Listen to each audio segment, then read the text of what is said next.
I am here in the heart of Morocco. This bird on my wrist is a peregrine falcon. It is the fastest animal in the world, reaching speeds of up to 400 kilometers an hour when it swoops. So my new friend is faster than a Formula One car. Imagine how it feels to carry this bird on my arm, this perfect machine that has been tamed by local falconers. Finding it was quite an adventure. My journey started in Agadir, a new town and gateway to the south.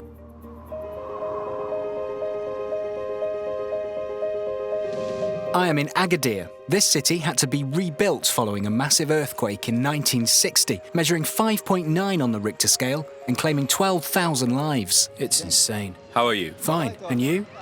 Agadir is the place to be in Morocco. Everyone comes here. Agadir is Morocco's 7th city in terms of population, but it is one of the top tourist destinations, along with Marrakesh. The first animal I've seen. Only one hump, so it's a dromedary. And we're by the sea, so there are gulls. As always, I'm searching for animals, even in the city. Judging by the crowds, all the action is by the sea. You're a well-fed mongrel. Arabic. I'm on a trip to learn about the animals of Morocco. Welcome. Typical. Here's the beach, and I'm off to the desert. Never mind, at least I've had a dip.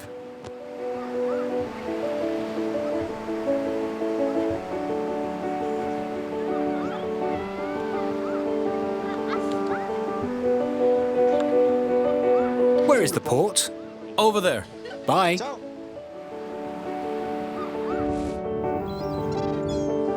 Here, kitty. The flock of seagulls at Agadir port reminds me of why I'm here. For the falcons. Morocco is home to the last tribe of falconers in North Africa, the Qassims. En route to meet them, I plan to check out all the wild and domesticated species that Morocco has to offer.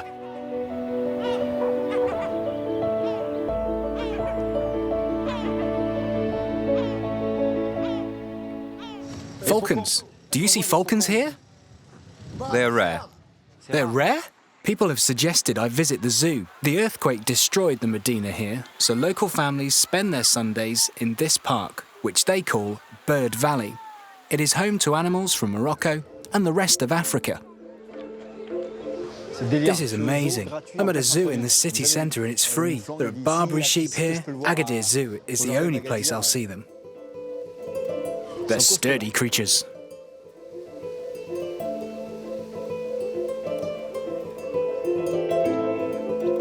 Is that the souk?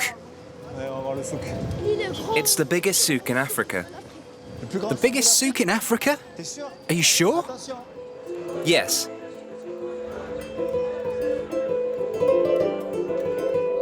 Come on, I found a guide. Ginseng, an aphrodisiac. It feels good. What's that? Alum. Ah, alum. Look at that snake skin. That's a python. This is the land of snake hunters. In Africa, they hunt pythons for their skins. It's terrible. Camphor and menthol? Just a tiny bit. Amazing. It's like pure peppermint.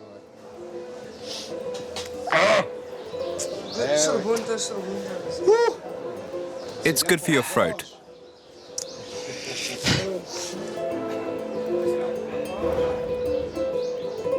As I wander through the souk, I have one thought running through my mind. It is traditional in North Africa to use animal skins, tortoise shells, gazelle horns, birds' feathers, sometimes even hyenas' brains, for aphrodisiac purposes, or to ward off evil spirits, or even just as a remedy. And here I've found an elderly gentleman who is selling the skins of hedgehogs, leopards, and snakes. There is obviously some animal trafficking going on. He won't let me visit his stall. He just keeps saying, no pictures. Animal trafficking is just as widespread in the world as arms dealing and drugs trafficking, and it's a tragedy for biodiversity. They were probably caught in the wild, which isn't great.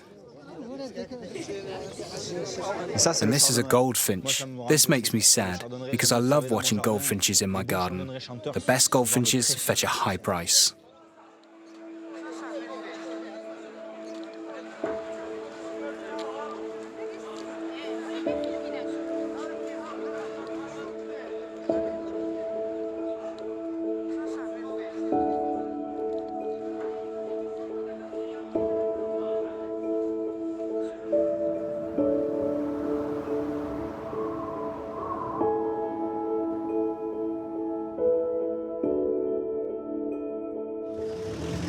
must find my contact to see if he has any news on my search.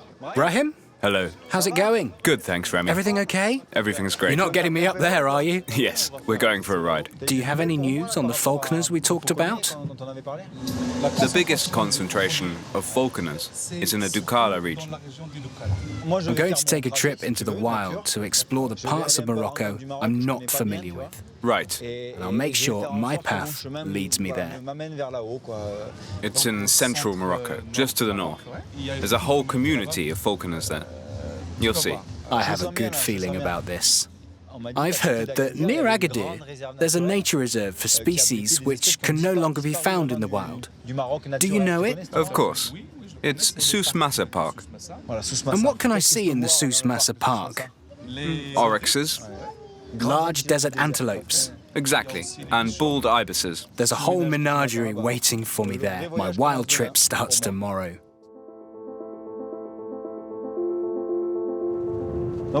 That was Agadir. I've been exploring the city today before I head into the wild. This seaside resort is Morocco's second top tourist destination, but that's not what I'm here for. I'm heading east, into the Sahara, and then on to Doukkala, a rural region in northern Morocco where a community of falconers live. It's time for me to explore the Moroccan countryside.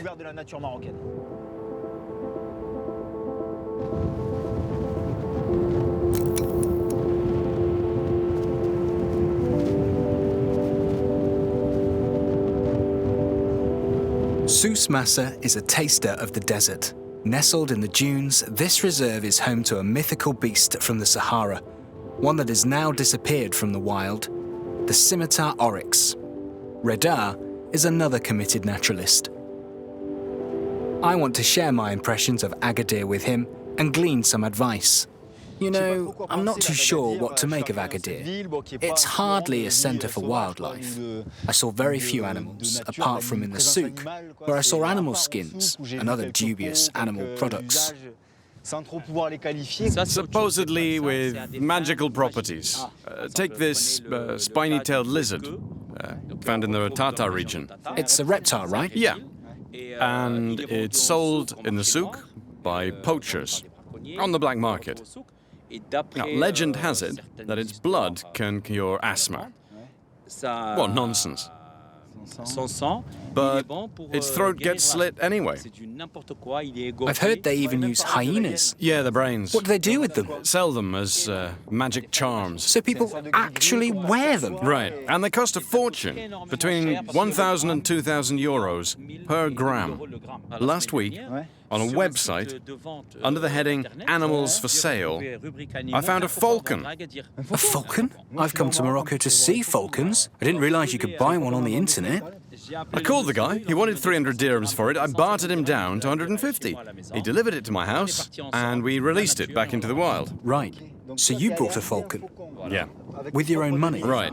And you set it free? It was delivered in a box, that size. No way. A small cardboard box. The size of a shoebox. With a tiny hole so it could breathe. That's all. It was a terrible state. When I set it free, I stood back and watched it fly away, and I felt so happy. I can tell from the joy in your voice and the light in your eyes. Yes. Yeah. I'm going to spread the word on my trip. Right. I don't want to see falcons in cages. I want to see them in the wild, or at least living in harmony with a responsible owner. You'll find a tribe of falconers in the Doukkala region. Right. Falconry is in their blood. They love their falcons.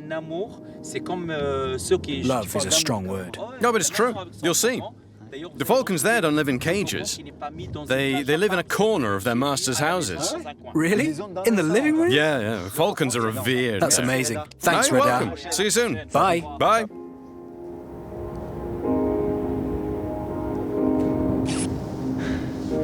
Perhaps the oryxes are behind that hill. I'm going to creep up on them. Amazing.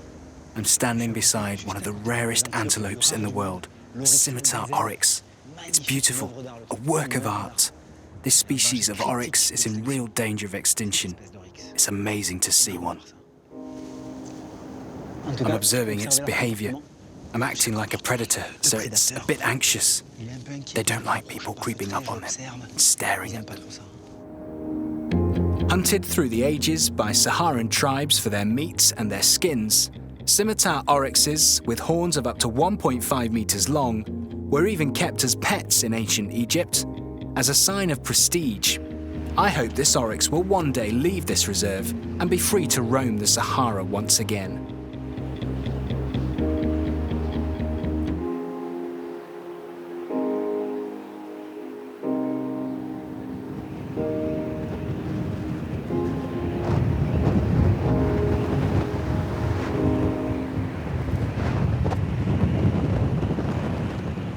I'm a real bird lover, so this is paradise for me.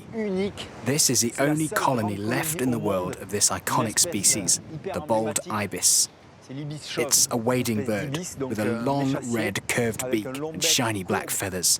And of course, it has no feathers on its head. This beautiful bird is extremely rare and on the verge of extinction. This is its last bastion in the wild, and it's so exciting for me to be standing on the coast of Morocco, above the world's last colony of bald ibises. Incredible. This bodes well for the rest of my trip. It's a fine example of the many endangered species here, which are on the brink of the abyss, literally and figuratively. It's such a tragedy.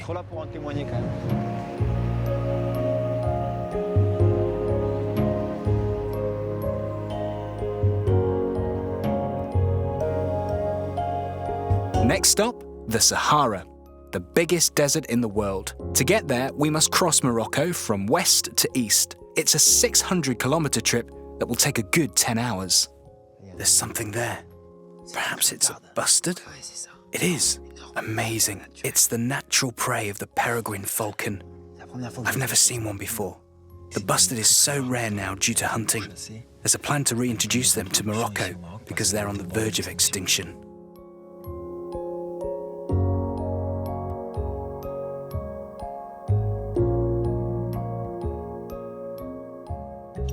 I've arrived in the desert. I must admit, I'm a bit dazed. There's a Bedouin camp. The sand is so fine. Look, if I walk that way, it will take me 42 days to get to Timbuktu. Time to find me a camel. Ahmed, how do you do? Everything's great. Yeah, How are you? Fine, thank you. I'll be honest, it feels a bit strange to arrive in this unfamiliar place. Right. I'm not used to the silence. I heard that in Marrakesh, tourists pay to get their photo taken with snakes. But the snakes keep dying, and so certain species are disappearing from the wild. At this rate, there will be no snakes left in Morocco. Right. They pull out the cobra's fangs. Personally, I'm happy for people to use snakes to make a living, as long as they take care of them. If it's just for show, and they're not fed properly, They don't seem to take care of them. then no. How do you see the future of this place? We haven't looked after it. That's a failing. But it's mainly due to a lack of education. In Morocco, lots of species have become extinct. Iroquois Lake, for example, has dried up. There was a lake there? Well, there used to be a lake there, but it hasn't had a drop of water in it since around 1963. So there's no lake there now? Which means there are no birds or fish? No, nothing. Just desert. Just desert. Will you make an early start with me tomorrow and show me the landscape? I'd love to.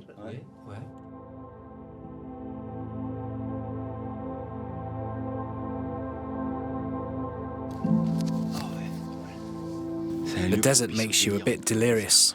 You lose your bearings.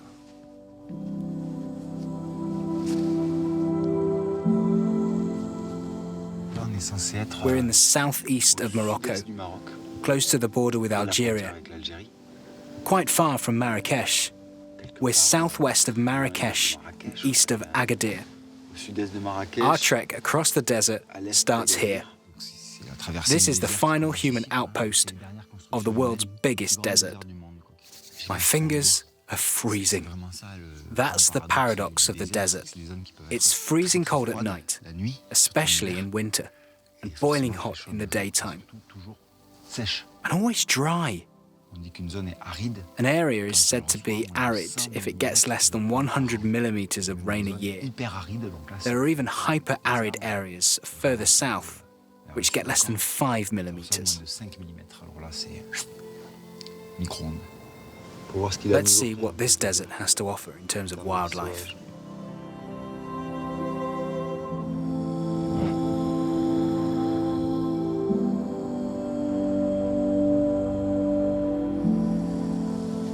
Are you looking for animal footprints too? Yes. What are they? Mice. Mice? Yes, mice. And those are fennecs. Those are fennecs. Yes, and those are beetles. Are Berbers animal lovers? Yes. We are especially close to dromedaries. If we see a dromedary rolling in the sand, well, that means that it's going to rain. The dromedary really is your animal. There's a bird calling to us. The freshwater attracts desert sparrows, the odd, elegant, white-crowned wheatear, often found on their own, and the more gregarious trumpeter finches with their blood-red beaks.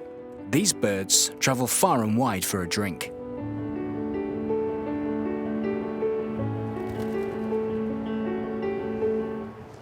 This is amazing. A herd of donkeys is approaching the oasis. The only wild donkeys you will see here are feral donkeys. In other words, domestic animals which have returned to the wild. They were neglected, so they came back to the desert. Now they live in wild herds. That young donkey is suckling. It's a unique sight.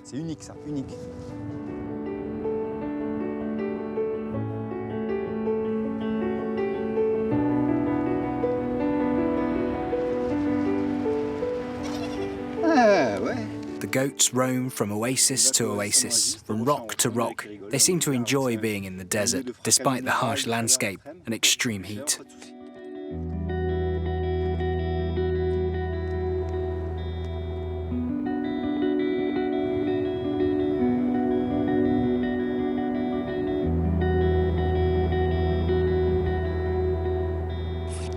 Here's a Mahari. Careful. It's a type of dromedary. They come from Algeria. They are herbivores and they feed on acacia trees, thanks to their long necks, a bit like giraffes. They are the only large mammals living in the Sahara Desert.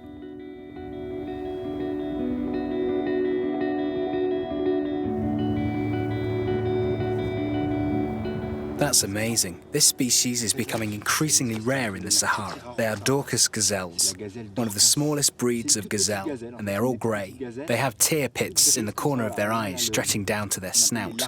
The stripes make them look as if they're wearing masks. They're happy in this habitat, but they're in decline. Why? Because of desertification.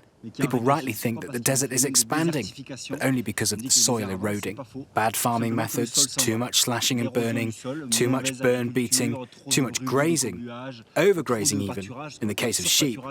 The soil dries out and the wind blows the dust away.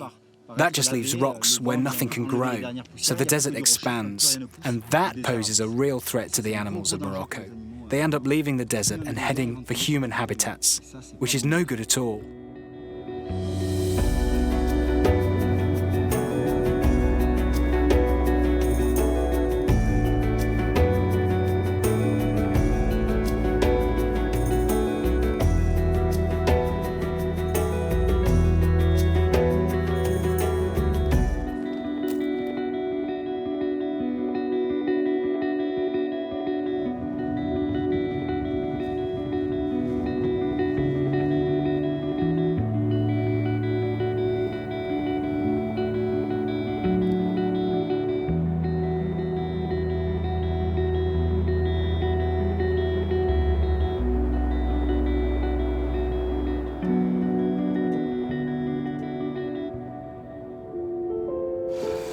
Zagora is on the edge of the desert. I am now going to travel from the south to the north of Morocco, crossing the High Atlas to reach the Middle Atlas, where I hope to see the country's last remaining wild monkeys. The key to biodiversity in deserts is oases. This palm grove is vast. It must be 12 kilometers wide. Where there's water, there's life, in the form of wild and domestic animals, such as sheep and donkeys. Where is your house? My house is there. So when you get up in the morning,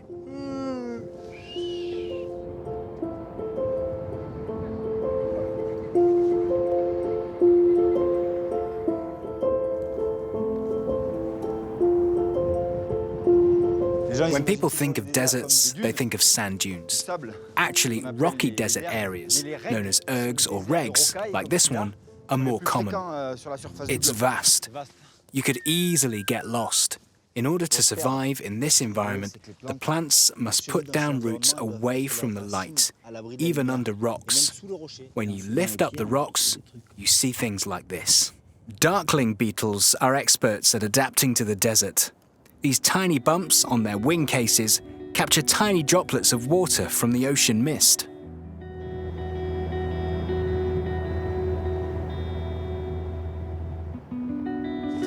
The extremes of climate are astonishing. There is snow over there, and I am here in the desert.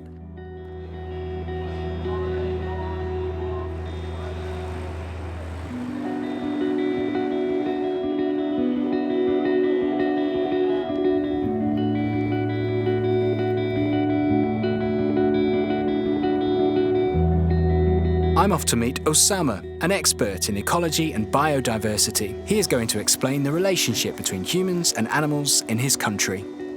The way I see it, humans are an integral part of the ecosystem. Right, so they have the same status as all other species? That sentiment is expressed in a verse of the Quran. The animal population. It states that animal species are simply other populations. Sometimes animals benefit from our presence. Yeah, that's true. For example, a donkey, which has carried heavy loads for most of its life, will be treated as a member of the family and given a burial when it dies. It is cared for when it is sick, and everyone is sad when it dies. And if we ask ourselves whether humans can survive without animals, the answer is obvious. We can't. But as to the question of whether animals can survive without humans, the answer is yes, they can survive perfectly well without us. I'm going to Doukkala in search of falconers. I was wondering if you knew any more about the relationship between humans and these birds of prey. Apparently, they get along so well that you can go hunting together. Oh, I think the relationship is one-sided, in favour of humans. I'll reserve judgment until I meet the falconers. But it's interesting to hear other people's opinions.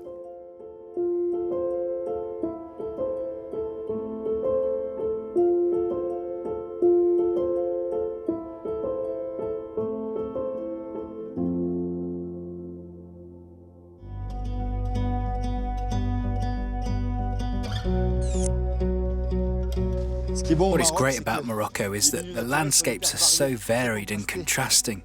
You can go from the desert to high mountains almost in the blink of an eye. And here, the fauna is completely different. We should see Barbary macaques here, although they're becoming increasingly rare. That is the High Atlas. We are in the Anti-Atlas, which is level with the High Atlas. And then you've got the Middle Atlas a bit further north. This is a cedar tree. It's exposed to the wind and the cold, and no doubt often covered in snow, so it has grown in on itself like a bonsai tree. There are centuries of life concentrated in that tiny tree trunk. This is amazing. These herds are off to graze in the high mountain pastures. Why? Because the slopes face south, so the snow melts quicker. When the vegetation starts growing in spring, they'll get a head start. The young shoots won't stand a chance. You've got a long line of sheep following one another like rock climbers, guarded by 80 sheepdogs. That's an 80, a Moroccan breed of mountain sheepdog. Get to work.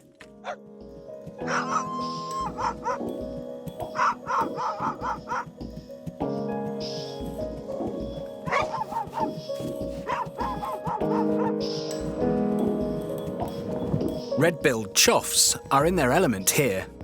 This little crow-like bird loves flitting about and is completely at home in the mountains or on cliffs. As for the rock sparrow, it doesn't bat an eyelid as I pass.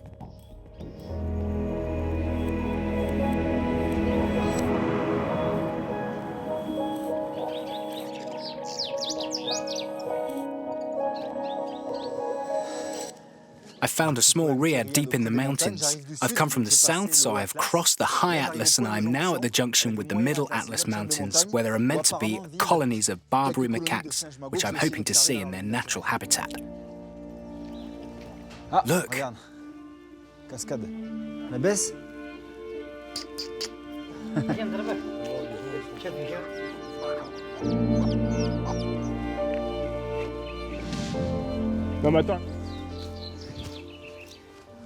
This is where the gorges begin. Barbary macaques are the only monkey native to North Africa.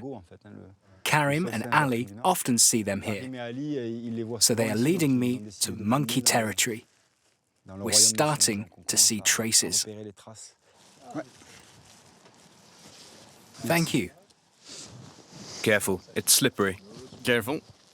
Do those goats belong to someone, or are they wild goats? They belong to someone, but they roam freely. When they want to catch one, they use a rope.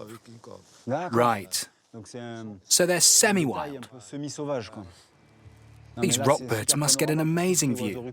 Is that a wild falcon? Yeah. Is it hunting for prey? Yeah, it's hunting. Not bad. I came here to study the relationship between humans and falcons, you know. Oh, right. We're watching it, but it's seen us too. Looking in all those nooks and crannies. Looking at it, trying to see inside. Behind the rock face. What's that? It's a goat. Look. It must have fallen. Mountains are dangerous places, even for mountain goats. That's what the smell is. The goat's head. It must have been there for a month. It's been cleaned out by vultures.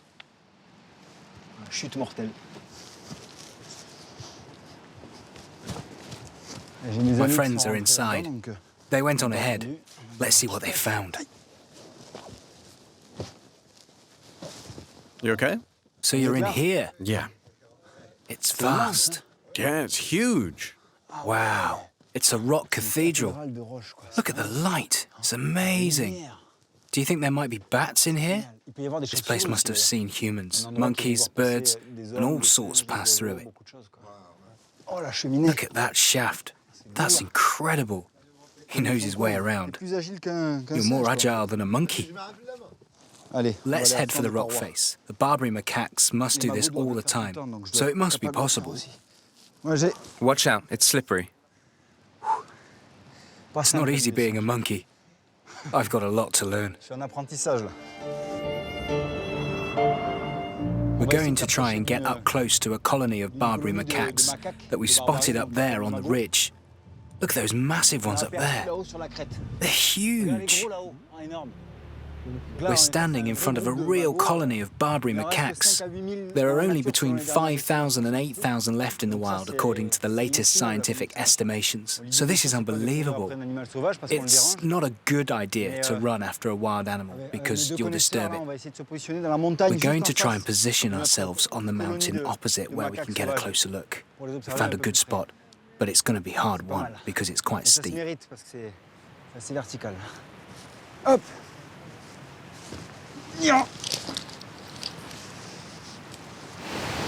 Watch out, it's slippery. Put this hand in front of you and the other one above it. Where? Above it. I'm trying. It's too slippery. Don't worry. Try that other one up there. I can't manage it. Hang on. I'll get there. I've done it. Well done, Rémy. I did it. They're on those rocks. There's often a lookout, and when they see humans or any other sort of danger, they warn the group. The idea is to observe them without alarming them.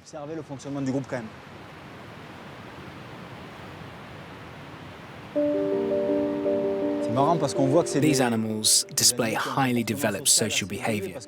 We can see the male, that big, strong one there. dominating the group and mating with the female. On en voit qu'ils sont en train de boire. He's keeping other males at bay. Et l'épouillage, We can see them drinking and delousing one another, which seems to be a way of bonding. So you find Barbary macaques in the Middle Atlas, in the High Atlas, and between the two.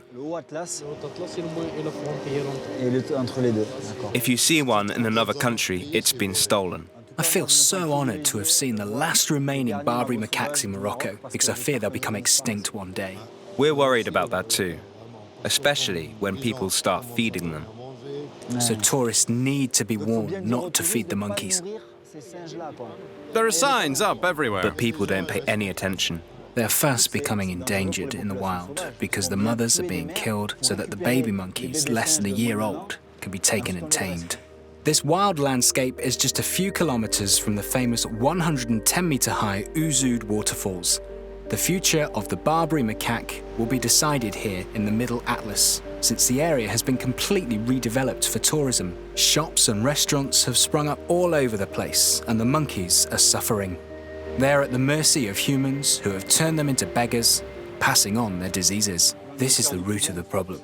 Here we see Barbary macaques similar to those we saw living independently in the wild. But these ones have become dependent on humans because the tourists feed them. There are even stalls selling peanuts. Ali tells me the monkeys have started coughing. They have probably developed an illness caused by close proximity to humans, which is putting the whole community at risk.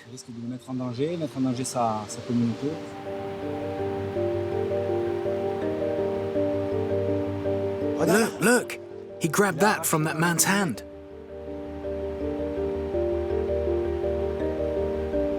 We can see that this place was once completely wild and preserved, but now that tourists have come flocking to the waterfalls. When we were younger, we saw Barbary macaques everywhere. All living in the wild? There were wild monkeys all over the place.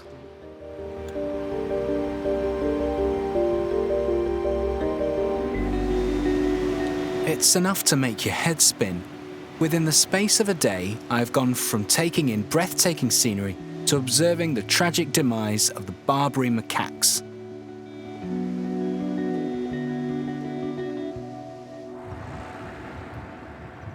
I am now making my descent. After the red-coloured mountains of the Middle Atlas, I am heading for the fertile plains of Doukkala. I am finally nearing my destination. Soon I will meet Mohammed and his tribe of falconers, the Qassams.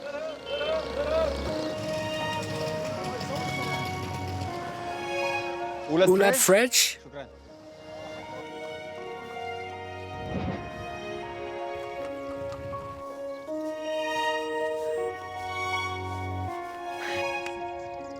It's funny to see herons like this, living communally with humans. They seek out human activity to find food. They are not at all scared of humans. These are cattle egrets, and this is their nuptial plumage. Both males and females grow orange feathers on their heads and chests.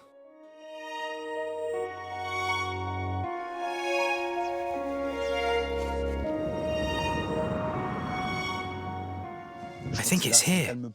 It's dead quiet, but I think, yes, I can hear voices. This is amazing. Jérémy, salam. Jérémy, salam. Mohammed, how do you do? Jérémy. Are you all Qassams? Yes, you're in the land of the Qassams. Great. Thank you for having me. And this animal is central to your lives, right? This is a falcon, the bird which unites us. It's a subspecies of the Peregrine falcon. Oh, right. You can tell from its talons. Those talons are something else. Amazing.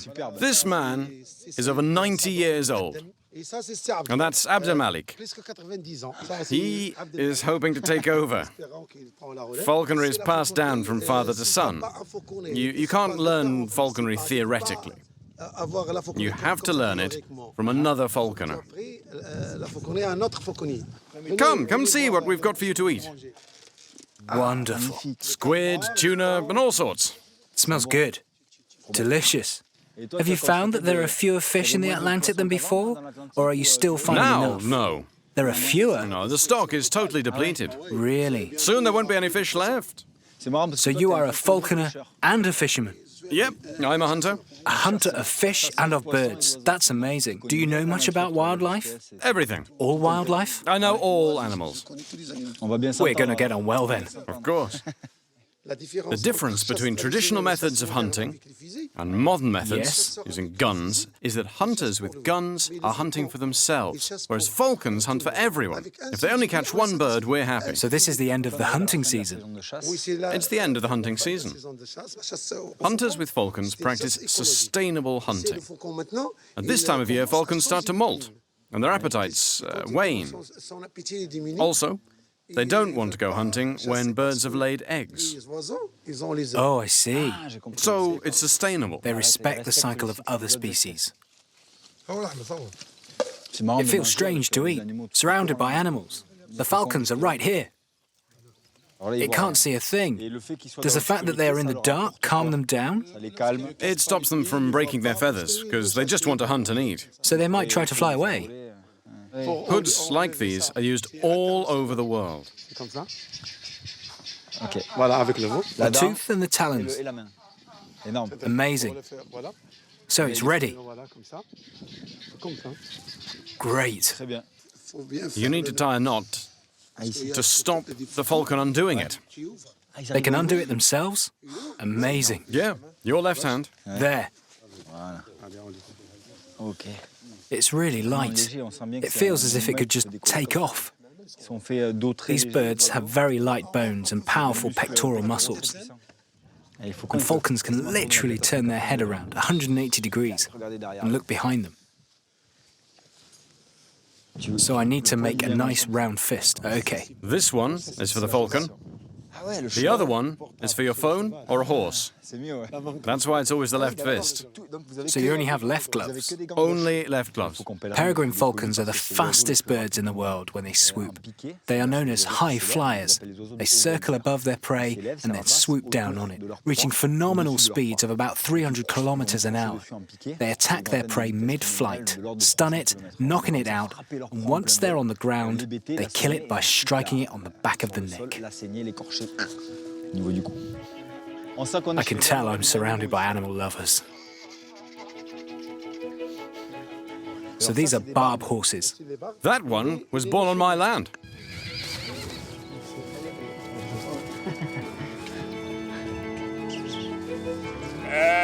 These lambs were born in the night.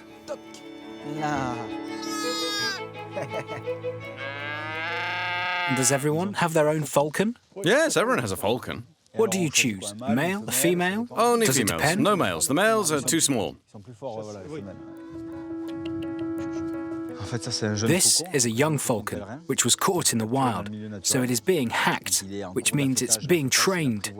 It's about to be put in contact with its first prey, a pigeon.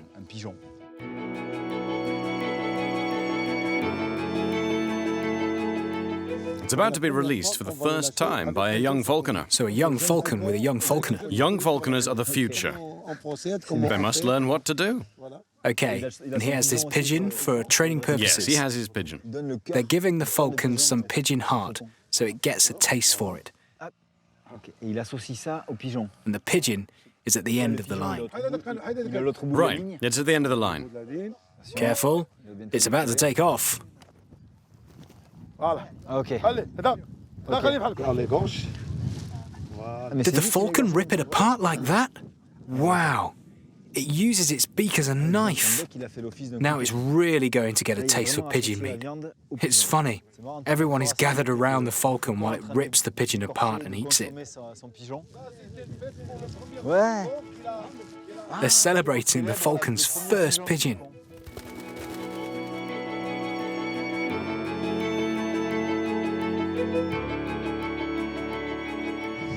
Several generations of falconers here. There are some my age, some a bit older, some very old, and then some youngsters. Are you proud to be a member of the Qasem tribe of falconers? He says he wants to carry on the traditions of his ancestors. He's proud of his falcon. He's learning how to put the hood on. You can see how hard it is to do. There's definitely a knack to it. Come on, over here. How do you do it? Like this? Wait for it to calm down, then you can do it. Didn't you see how he did it? Yes, it's this one, right? Oh, we're not going to show you. It's the other one. No, leave it. You see how hard it is? Is it that one? Very good. Hold it like that. Amazing. Ah, énorme. Put the hood on. On le met comme ça. So from the front, like this. Hang on, no. I need to start at the bottom because I need to get it over the beak. Very good. And then I pull this. And the big ones. Now look, they're showing you. Very good. That's it. Thank him. There. Isn't she beautiful?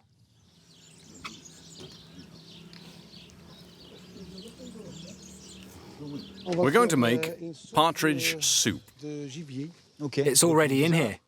That's the partridge from earlier. And we're going to add onions, parsley, and garlic.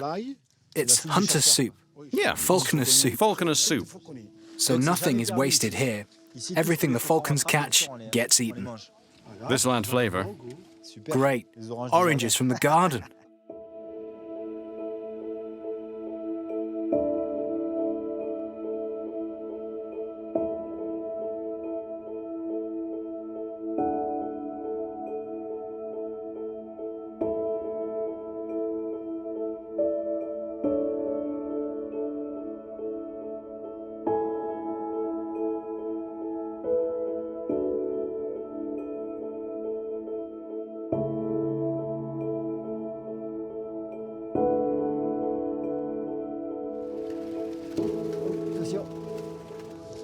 We don't get these Barbary partridges in France. They look as if they're wearing makeup. Their feathers are so beautiful. They're used for fly fishing. They keep them here and then release them as prey. That adds to the wild population too.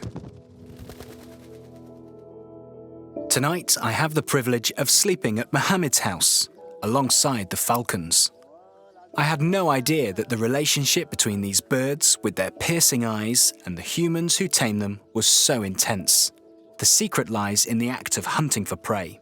Tomorrow, I will go on my first hunt. It's crazy. They're playing folk music to soothe the falcons who sleep here. People don't just keep falcons in their living rooms. They have them in their bedrooms.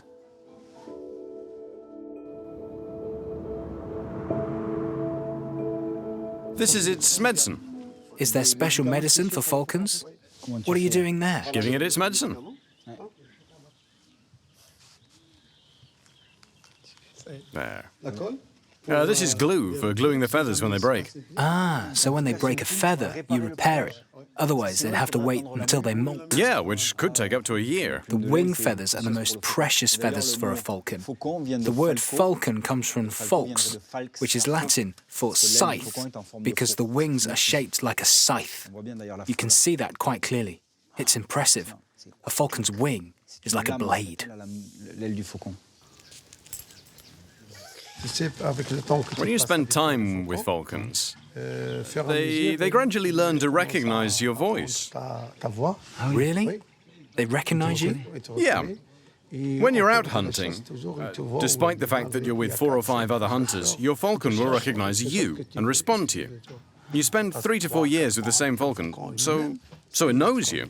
Falcons are wild birds, not pets. Yeah, they're wild. And you've tamed this one. If you were to set it free, what would happen? It would leave. This falcon would become wild again after 1 day of being set free. After a day, it would revert to its wild state. If you were to recapture it, you'd have to train it all over again.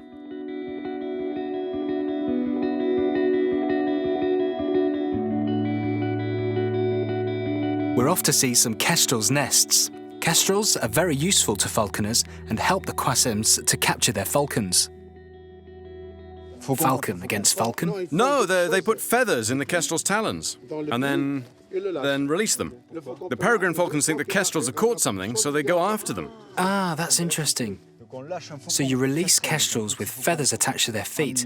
They fly off, and when the peregrine falcon is released, it sees a falcon with its prey. No, and it catches it. It catches it to steal its prey. Yeah, the feathers are a trap.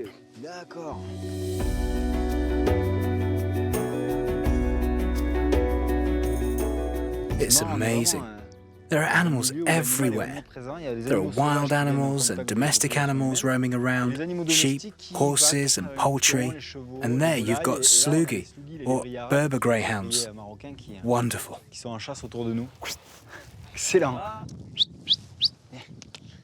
that's a slugi. Yes, it's a Moroccan breed. Sluggies have highly developed rib cages. They remind me of cheetahs. It gives them an impressive lung capacity when they're running at top speed. And here they're fed on barley and olive oil. I've never heard of a diet like that for dogs. They have very fine features and big eyes like falcons. They're like the falcon of the dog world because they move so fast and have good eyesight.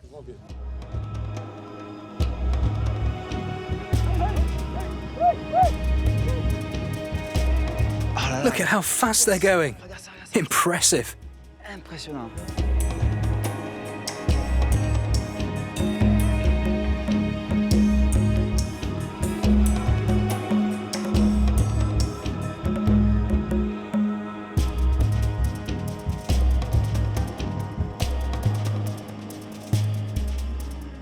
How fast can a slugi run? 60 to 65. 65 kilometers an hour? What's great about you, and this is something we've lost in France, is that you live with your animals. Yeah. When you sit down to eat, the dogs are there. When you sleep, the falcons are there. The animals stay with you. We live surrounded by all sorts of species. Here's the couscous. Oh, great.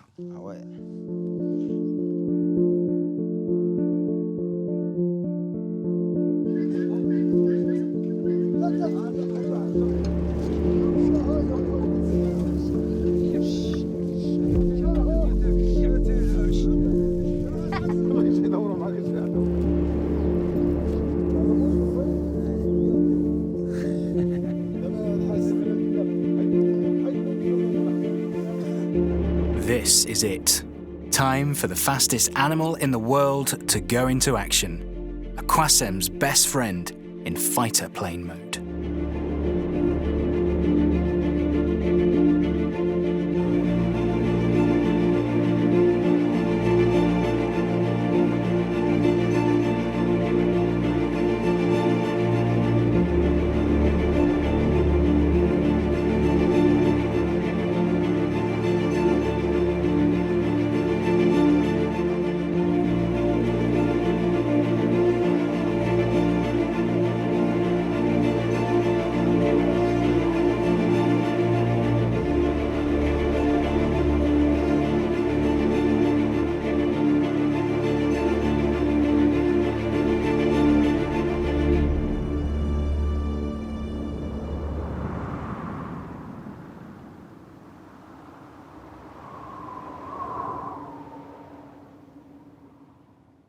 Mohammed tells me that I have to approach it gently because it might think I'm stealing its prey.